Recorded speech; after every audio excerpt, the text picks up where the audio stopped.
The history of this agency is marked with broken barriers, once viewed as impossible, with science fiction turned reality, with innovations that have spun industries all their own, and with demonstrations of peace for all humankind.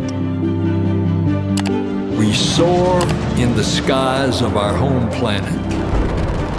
We maintain a human presence just outside of gravity, and we touch points all across the solar system and beyond. We're going back to the moon, and this is why.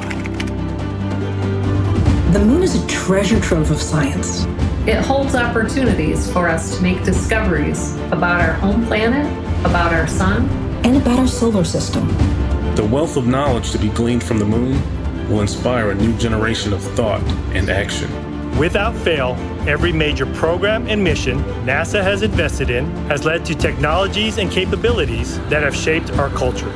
The breakthroughs of the Artemis era will define our generation and the generations to follow. The tens of thousands of jobs associated with propelling us to the moon today are just the beginning of a lunar economy that will see hundreds of thousands of new jobs develop around the world. This is not an ambition of one entity or one country. The exploration of the moon is a shared effort, woven together by a desire for the greater good. Why the moon? Because the missions of tomorrow will be sparked by the accomplishments of the Artemis generation today. Because the ambition to go has already begun. And because Mars is calling. We need to learn what it takes to establish a community on another cosmic shore. So let's camp close before pushing out. And so, we go to the moon now, not as a series of isolated missions, but to build a community on and around the moon capable of proving how to live on other worlds.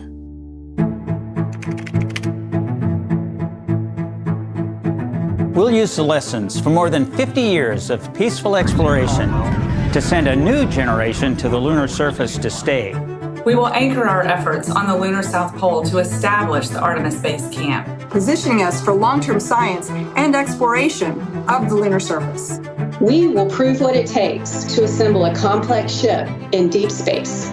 We will perfect descending down to and returning from a distant surface. We will learn how humans can survive and thrive in a partial gravity environment. With improved spacesuit designs, mobile habitats, and with reconnaissance robots pre-positioning and relocating supplies. We will learn how to utilize the resources we find on these other worlds, starting with finding water ice and purifying it to drinkable water. And refining that into hydrogen for fuel and oxygen to breathe. We will establish fission power plants on the surface of the moon, capable of supporting a growing community of efforts. And we will expand the logistics supply chain to enable commercial and international partners to resupply and refuel deep space outposts. None of this is simple or easy, but nothing in our history ever has been. The Eagle has landed. You got a bunch of guys about to turn blue. We're breathing again. Thanks a lot. This kind of continuous lunar presence is a natural extension of all that we've learned in low Earth orbit. And what we will accomplish there will ensure the monumental missions to Mars are within reach. As we ready the launch of the first Artemis mission, and as commercial companies ready their lunar landers for the first private payload deliveries, we have already begun to take the next step.